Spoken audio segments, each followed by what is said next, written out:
Assalamualaikum warahmatullahi wabarakatuh.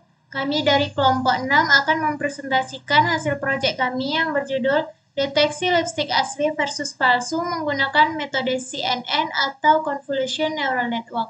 Pada proyek ini diampu oleh Bapak dosen Dr. Engineer Mansur AS pada mata kuliah Computer Vision. Adapun anggota kelompoknya yaitu saya sendiri Skalistia dan teman-teman saya Sabina Wardania dan Ahmad Naufal.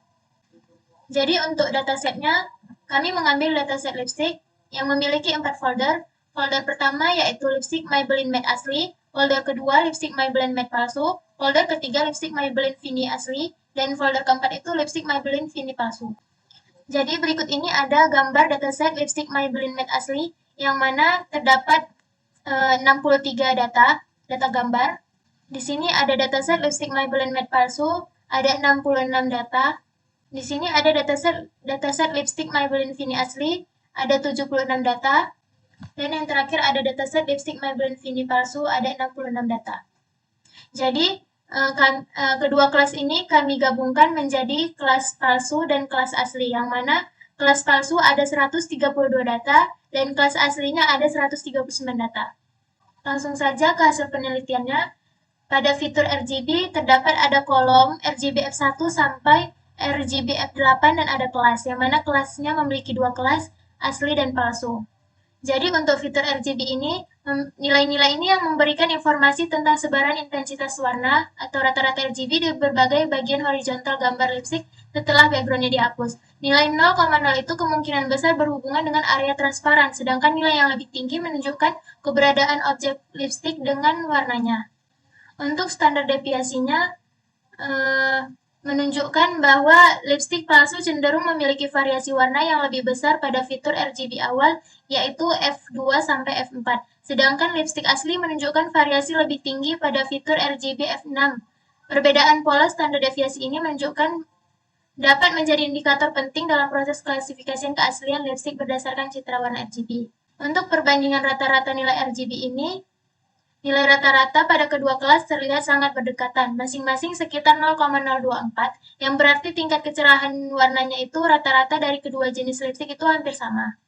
Untuk fitur GLCM, pada gambar pertama ini ada rata-rata fitur GLCM-nya, yang mana terdapat ada 6 kolom. Kolom pertama itu ada kontras, kolom kedua dissimilarity, kolom ketiga homogeneity, kolom keempat energy, kolom kelima correlation, dan yang terakhir itu ada kolom keenam label.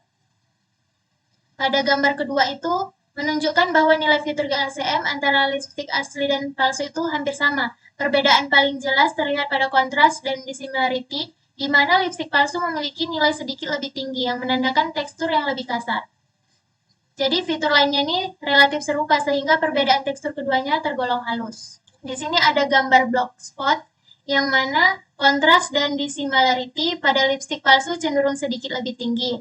Homogeneity pada lipstick palsu sedikit lebih tinggi, energi lebih tinggi pada lipstick asli, yang artinya lipstick asli ini memiliki pola yang lebih teratur dan halus. Yang terakhir itu adalah correlation, yang hampir sama pada keduanya, tetapi lipstick asli memiliki sedikit variasi lebih kecil. Artinya itu kestabilan hubungan antar piksel warna. Berikutnya ini ada heat map tentang korelasi antar fitur GLCM, yang mana kontras dan dissimilarity memiliki korelasi sangat tinggi, yaitu 0,97. Homogeneity-nya tuh berkorelasi negatif kuat dan dengan kontras min 0,94 dan dissimilarity-nya tuh min 0,99.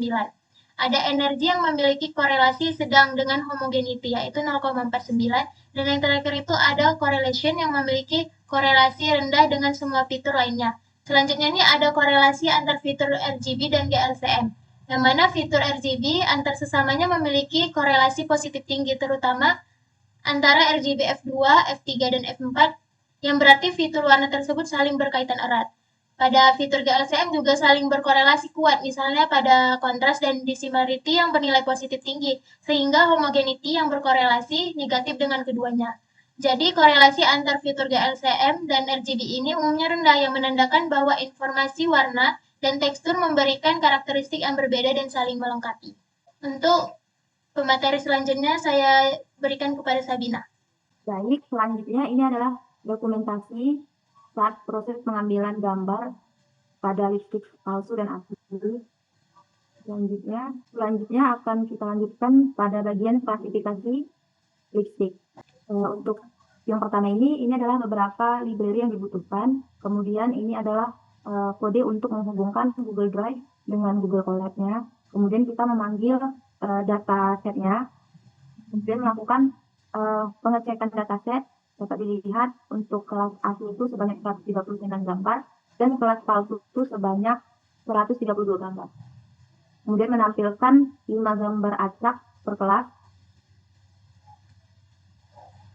Selanjutnya melakukan data preprocessing. Yang pertama itu bagian ini tuh kode ini berfungsi untuk membaca semua file gambar dari folder utama, mencatat nama file, label, dan tag lengkapnya.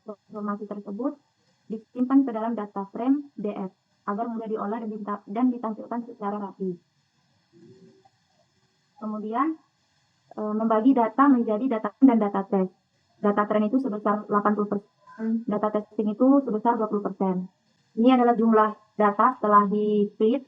Data trend itu sebanyak 216 dan data test itu sebanyak 55. Kemudian melakukan augmentasi data pada data trend, yaitu melakukan augmentasi sebanyak 5.000 gambar.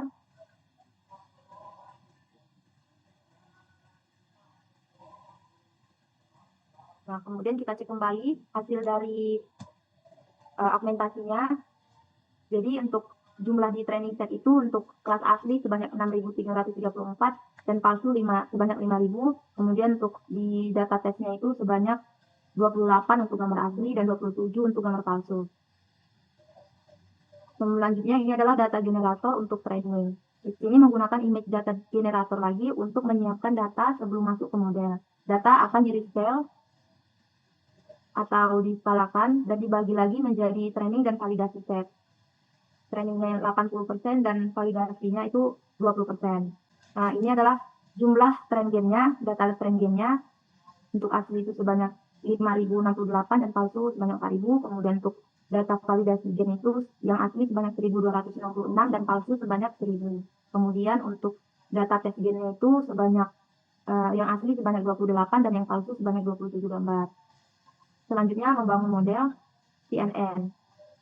Nah, ini adalah ringkasan modelnya. Jadi model ini dibuat dengan memanfaatkan transfer learning modelnya V2 sebagai base model dan dilanjutkan dengan beberapa layer tambahan seperti konvolusi 2D, max pooling, dropout, dan blend. Selanjutnya menggunakan callback setup. Di sini ada early stopping yang bertujuan untuk menghentikan training otomatis jika model tidak membaik. Kemudian reduce LR on plateau itu untuk menurunkan learning rate jika validasi tidak meningkat. Kemudian mengcompile model. Di sini kita menggunakan optimizer Adam, loss function categorical cross therapy, dan metrik akurasi. Kemudian melakukan penentuan kelas weight. Bagian ini menghitung bobot kelas agar model tidak bias terhadap kelas yang memiliki jumlah data lebih banyak. Bobot dihitung otomatis berdasarkan perbandingan jumlah gambar ke kelas. Kemudian pelatihan model. Di sini model dilatih sebanyak 10 approach. Ini adalah grafik akurasi dan ini adalah grafik loss-nya. Jadi untuk grafik akurasi ini yang garis merah ini menunjukkan akurasi model pada data pelatihan. Kemudian garis biru ini menunjukkan akurasi model pada data validasi. Jadi akurasi training naik dengan cepat dan mendekati 0,98, menandakan model sangat baik mengenali data latih. Kemudian akurasi validasi meningkat di awal, tetapi kemudian berfluktuasi tidak stabil. Kemungkinan ini ada overfitting. Selanjutnya untuk training dan validasi loss, di sini yang merah ini adalah menunjukkan loss pada data latih dan yang biru menunjukkan loss pada data validasi. Loss training terus menurun hingga sangat kecil, sekitar 0,05. Artinya model sangat bagus pada data latih. Dan loss validasi justru cenderung naik turun, menandakan performa model pada data baru kurang konsisten. Berdasarkan konklusi matrik ini, model yang diperoleh tersebut tidak ada melakukan kesalahan prediksi. Dan akurasi itu didapat sebesar 100% akurasinya. Kemudian kita menyimpan modelnya dengan format .h5. Setelah itu melakukan Kemudian dengan menguploadkan beberapa gambar. Yang pertama itu ini adalah gambar dari dataset awal kami. Di sini model memprediksi gambar tersebut adalah lipstick asli dengan keyakinan 100%. Kemudian kami mengambil gambar dari produk e-commerce Lazada yang palsu, yang dijual palsu oleh e-commerce tersebut. Jadi modelnya memprediksi ini adalah lipstick palsu dengan keyakinan 99,99%.